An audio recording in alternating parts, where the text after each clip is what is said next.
ఆంజనేయ స్వామి సూర్యుని వద్ద విద్యలన్నీ నేర్చుకున్నాడు. విద్యలు నేర్చుకుని బయటకొచ్చాడు. అప్పుడు కిష్కింధ నగరం అనేటువంటి ఒక నగరం ఉంది. అక్కడంతా వానరులు, వాలి సుగ్రీవులు. వీరిద్దరి చరిత్ర వేరే ఉంది. అవన్నీ చెప్పుకుంటూ పోతే మనకు రోజులు గడుస్తూ ఉంటాయి. వాలి సుగ్రీవులు ఇద్దరు కూడా అన్నదమ్ములు. వాలి రాజ్యాన్ని పరిపాలిస్తున్నాడు. సుగ్రీవుడు వాలి యొక్క తమ్ముడు ఇక్కడ ఉన్నారు. ఇక్కడ సుగ్రీవుడు వాలికి ఒకసారి యుద్ధం జరిగింది అనుకోకుండా. కానీ వాలి దాన్ని అర్థం చేసుకోక సుగ్రీవుని తరిమేశాడు. ఆంజనేయ స్వామి అంతకుముందు ఈ వాలి సుగ్రీవుల దగ్గరనే మంత్రిగానే పనిచేస్తూ ఉన్నాడు. ఒక ఆప్త సలహాదారుగా ఉన్నాడు.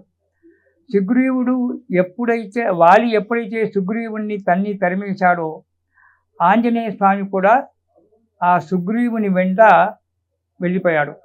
ఎక్కడికి వెళ్ళిపోయాడు? ఋష్యమూక పర్వతం అనేటువంటి ఒక పర్వతం ఉంది. వాలి ఎక్కడికైనా రాగలుగుతాడు, కానీ ఋష్యమూక పర్వతం మీదకి మాత్రం రాలేడు. ఎందుకో? అక్కడికి వచ్చినట్టు అతనికి శాపం ఉంది. అక్కడికి వచ్చినట్టయితే అతని తల పగిలి చస్తాడు. అందు గురించి వాలి ఎక్కడికైనా రాగలుగుతాడు, కానీ ఋష్యమూక పర్వతం మీదకి మాత్రం రాలేడు. అందు గురించి అక్కడ ధీమాగా సుగ్రీవుడు ఆంజనేయ స్వామిని ఇంకా ఇంకో 3 మంత్రులను వెంటబెట్టుకొని ఆ ఋష్యమూక పర్వతం మీద నివాసం చేస్తూ ఉన్నాడు. అప్పుడు ఇక్కడ రామజననము, రాముల వారి పెళ్లి కావడము, కైకేయి వరం కోరుకోవడము, రాముల వారు ప్రయాణం చేయడము, వనవాసం 14 సంవత్సరాలు వనవాస ప్రయాణం చేయడం కూడా జరిగింది. అప్పటికి ఆంజనేయ స్వామి సుగ్రీవుని దగ్గరికి వచ్చేటప్పటికి ఈ వనవాస సమయంలో సీతాదేవిని కోల్పోవడం కూడా జరిగింది. రావణాసుడు సీతాదేవిని అపహరించడము, సీతాదేవి గురించి రాముడు లక్ష్మణుడు ఇద్దరు కూడా సీత అంటూ రాముడు అరణ్యంలో తిరుగుతూ సీతాదేవిని వెతుకుతూ ఉండడం కూడా జరుగుతూ ఉంది. అలాంటి సీతాదేవిని వెతికేటువంటి యొక్క పరిస్థితులలో రామ లక్ష్మణులు ఇద్దరు కూడా ఈ ఋష్యమూక పర్వతం దగ్గరికి వచ్చారు. ఋష్యమూక పర్వతం దగ్గరికి వచ్చినప్పుడు పైన సుగ్రీవుడు ఋష్యమూక పర్వతం మీద ఉన్నాడు కదా, అతను చూశాడు ఈ పిల్లలను, ఈ రాముని సీతని లక్ష్మణుని చూశాడు. వాలి తను ఋష్యమూక పర్వతం మీదికి రాలేడు కాబట్టి నన్ను చంపడానికి ఎవరో 2 మానవులను పంపిస్తున్నారు, వారు ధనుర్బాణాలు చేతపట్టి ఉన్నారు, నన్ను చంపడానికే వస్తున్నారు, ఎలా అని చెప్పి భయపడుతూ ఉన్నారు. అలా భయపడుతూ ఉంటే అప్పుడు ఆంజనేయ స్వామి అన్నాడు, రాజా ప్రతిదానికి భయపడతావు, నన్ను చంపడానికే వస్తున్నారని ఎందుకు భయపడతావు? అది కాదు, ఏదో మనకు మంచి జరిగేటువంటి ఒక సూచనే నాకు కనిపిస్తున్నది ఇప్పుడు. ఎందుకంటే ఆంజనేయ స్వామి మంచి జాతకవేత్త, మంచి ప్రశ్నశాస్త్ర సంపన్నుడు, వాస్తుశాస్త్రవేత్త. ఇవన్నీ కూడా మనకు రామాయణం చదువుతుంటే వాటిలో మనకు తెలుస్తూ ఉంటాయి. మంచి జాతక శాస్త్రవేత్త, మంచి ముహూర్తం పెట్టేటువంటి ఒక వ్యక్తి అతను ఆంజనేయ స్వామి, మామూలు వాడు కాదు.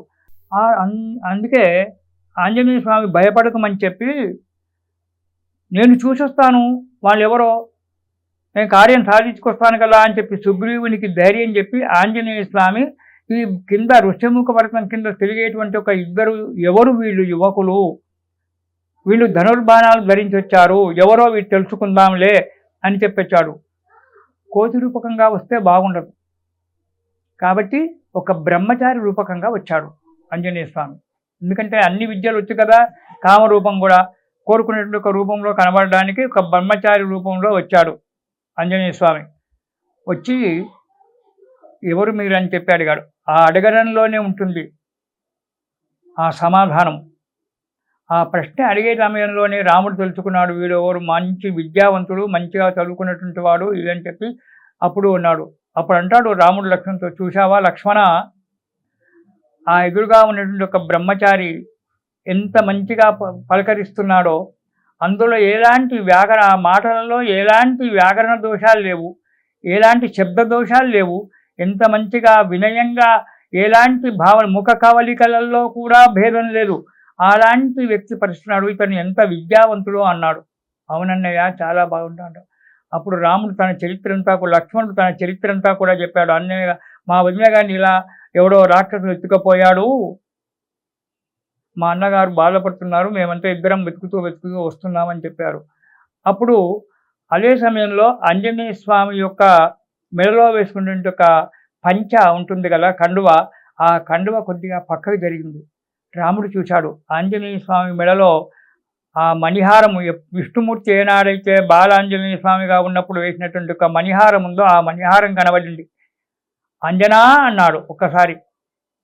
స్వామి అన్నాడు. అవునయ్యా, నువ్వు నాకు తెలుసు అన్నాడు. ఎలా తెలుసు అంటే, నీ మెడలో ఉన్నటువంటి ఒక మణిహారం ఉందే, అది నేను ఇచ్చినటువంటిది. అది నా ఒక్కనికి మాత్రమే కనబడుతుంది, ఎవ్వరికి కనబడదు. దాన్ని బట్టి నేను గుర్తుపట్టానన్నాడు. బిగ్గరగా కౌగలించుకున్నాడు ఆంజనేయ స్వామిని. ఆంజనేయ స్వామి ముందే భక్తుడు, ఇంకా భక్తుడు. ఆంజనేయ స్వామిని దగ్గరగా తీసుకుని కౌగలించుకున్నాడు.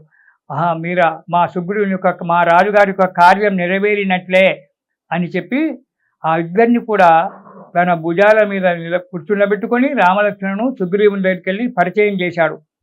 సుగ్రీవుడు ఎన్నో పరీక్షలు చేశాడు రాముణ్ణి, అన్నిటికీ నెగ్గారు. చివరకు వాలి యొక్క సంహారం జరిగింది.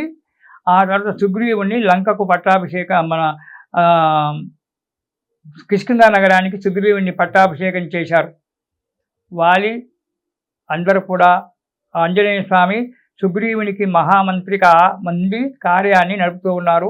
సుగ్రీవుడు రామునికి వచనం ఇచ్చాడు. నేను సీతాదేవిని వెతికి పెడతాను అని చెప్పి వచనం ఇచ్చాడు. ఆ వచనం ప్రకారంగా సుగ్రీవుణ్ణి వెతికి పెట్టుకుందామని చెప్పారు. ఇక ముందు ఎపిసోడ్లలో మనము విషయం తెలుసుకుందాము. ఆంజనేయ స్వామి ఆ రాముల వారికి ఇచ్చిన మాట ప్రకారంగా సుగ్రీవుని యొక్క ఆజ్ఞ ప్రకారంగా దక్షిణ దిశకు ప్రయాణం చేసి, 4 దిశలలో పంపినటువంటి దానిలో దక్షిణ దిశకు ప్రయాణం చేసి సముద్రాన్ని దాటేటప్పుడు అతని శక్తి అతనికి జాంబవంతుడు తెలుపుతాడు. అంతవరకు అతనికి శక్తి తెలియదు. నేను ఇంత బలవంతునని తెలియదు. అందరూ కూడా గప్పాలు కొడుతున్నారు, నేనంటే నేను బలవంతునని. ఇతను మౌనంగా ఇంతసేపటికి రామ రామ రామ రామ రామ రామ అనుకుంటూ కూర్చున్నాడు. నా బలం ఇంత అని చెప్పి ఎక్కడ చెప్పుకోలేదు. నేను బలహీనుని చెప్పుకుంటున్నాడు కానీ నేను బలవంతునని చెప్పుకోలేదు. ఆ సముద్రాన్ని దాటడానికి ఎప్పుడైతే అక్కడ సమస్య వచ్చిందో అప్పుడు జాంబవంతుడు వచ్చి అందరూ కూడా సముద్రం ఒడ్డుకు వెళ్ళారు. సముద్రాన్ని ఎలా దాటాలి అనుకున్నప్పుడు నేను 10 యోజనాలు వెళ్తాను, నేను 20 యోజనాలు వెళ్తాను, నేను ఇంత దూరం వెళ్తాను, నేనైతే అంత దూరం వెళ్తాను కానీ తిరిగి వస్తానో రాను అని చెప్పి తర్జనలు పడుతున్నారు. అలాంటి సమయంలో ఆంజనేయుడు మాత్రం ఏం చేశాడు? ఈ మాటలలో పాల్గొనలేదు, ఈ విషయాలకు రాలేదు. ఒక అమాయకుడుగా ఒక గుండు మీద పడుకొని జయ రామ్ శ్రీరామ్ జయ రామ్ శ్రీరామ్ అని చెప్పి భజన చేసుకుంటూ పడుకున్నాడు. అప్పుడు ఆంజనేయుడు ఎక్కడ అని చెప్పి జాంబవంతుడు వచ్చారు. ఒరే ఆంజనేయ అన్నాడు. ఏం తాతయ్య అన్నాడు. ఇక్కడ కూర్చున్నావేనా? లంకా నగరాన్ని సముద్రాన్ని దాటి నా నుంచి ఎక్కడ అవుతుంది తాతయ్య సముద్రాన్ని దాటము? మీలాంటి పెద్దవారు ఉన్నారు కదా, మీరందరూ చూసుకోండి అన్నాడు. అప్పుడు ఆంజనేయుని యొక్క శక్తినంతా కూడా జాంబవంతుడు తెలిపాడు. నువ్వు ఇలాంటి వాడవు అని చెప్పి అన్నీ కూడా చెబితే అప్పుడు ఆంజనేయ స్వామి ఉబ్బిపోయాడు. తన శక్తులన్నీ కూడా ఎప్పుడైతే మునులు చాపించారో ఆ శక్తులన్నీ కూడా అణిగిపోయి ఉన్నాయి కదా, అప్పుడు ఆ శక్తులన్నీ కూడా అతనికి మళ్ళీ బయటకు వచ్చాయి. ఒక్క క్షణంలో సముద్రాన్ని దాటుతాను, సీతను చూస్తాను, ఉంటే పట్టుకొని వచ్చేస్తాను, రామునికి అప్పచెప్తాను, నా పని తీర్చుకుంటానని చెప్పి మాట మాట్లాడాడు. ఇలాంటి ఆంజనేయ స్వామి యొక్క మహాఘనమైనటువంటి యొక్క జయంతి మనకు రేపు రాబోతూ ఉంది. ఇతని చరిత్రలు ఎన్నో ఉన్నాయి చెప్పుకోవాలంటే. ఒకనాటి ఒక ఎంతో కాదు, ఇంకా ఎన్నో రామాంజనేయ యుద్ధం అని, కృష్ణాంజనేయ యుద్ధం అని చెప్పి, సత్యభామ గర్వభంగం అని చెప్పి, ఇతర గర్వభంగాలని చెప్పి ఆంజనేయ స్వామి ఎన్నో ఎన్నో ఎన్నో ఎన్నో కార్యక్రమాలు చేశారు. అలాంటి ఆంజనేయ స్వామి యొక్క జన్మదినం మనకు రేపు వైశాఖ బహుళ దశమి నాడు, అంటే జూన్ 1 నాడు రాబోతూ ఉంది మనకు. ఆ జయంతిని మనం మంచిగా ఆనందంగా మనస్ఫూర్తిగా చేసుకుందాము.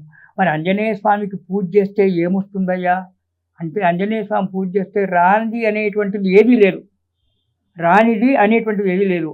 అందుకే చెప్పాడు, బుద్ధిర్బలం యశోధైర్యం నిర్భయత్వం అరోగత అజాఢ్యం వాక్పటుత్వంచ హనుమత్స్మరణాత్ భవేత్. ఆంజనేయ స్వామిని పూజ చేస్తే బుద్ధి పెరుగుతుంది, బలం పెరుగుతుంది, యశస్సు కీర్తి పెరుగుతుంది, ధైర్యం వస్తుంది. మనోధైర్యం అంటాము. మనోధైర్యం, ఏదైనా సాధించవచ్చు అనేటువంటి ఒక ధైర్యం. నిర్భయత్వం, భయం అనేటువంటిది లేకుండా పోతుంది. మధ్యరాత్రి శ్మశానంలోకి వెళ్ళొస్తావురా అంటే అల్లెళ్ళ పర్వ నేను వెళ్ళొస్తానులే అనొచ్చు. మనోధైర్యం. నిర్భయత్వం, భయం అనేటువంటి నిర్భయత్వం. అరోగత, ఆంజనేయ స్వామికి సేవ చేసినట్టయితే రోగాలు రావు. అజాఢ్యం అనేటువంటిది అంటే నీరసత్వం, లేజీతనం అంటారు ఇంగ్లీష్లో. ఆ లేజీతనం అనేటువంటిది లేకుండా పోతుంది.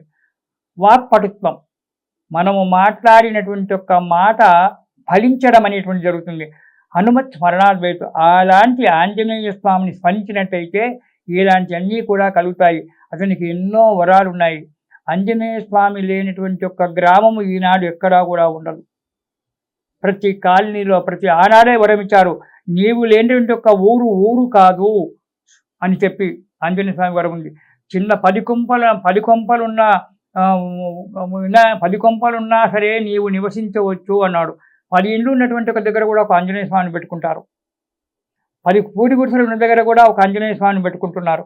ఆంజనేయ స్వామి అటువంటిది సూర్య చంద్రాదులు ఉన్నంత వరకు మనను కాపాడుకుంటూ మనలో నిమిలితమై ఉన్నటువంటి ఒక మహానుభావుడు శ్రీ ఆంజనేయ స్వామి. అలాంటి ఆంజనేయ స్వామి యొక్క జన్మదినాన్ని మనసారా చేసుకొని ఆంజనేయ స్వామి యొక్క కృపా కటాక్షాలు పొందుకుందాము. ముందు సమయం ఉంటే ఆంజనేయ స్వామి యొక్క చరిత్రలు అప్పుడు మనం చెప్పుకుంటూ ఉందాము. ఇది స్వస్తి ప్రజాభ్య పరిపాలయంతాం న్యాయేన మార్గేణ మహిమహీషాః గోమానవేభ్య గోబ్రాహ్మణేభ్య శుభమస్తు నిత్యం. లోకా సమస్తా సుఖినో భవంతు. సర్వేషాం సమస్త సన్మంగళాని భవంతు. సర్వే జనాః హనుమత్ కటాక్ష సిద్ధిరస్తు.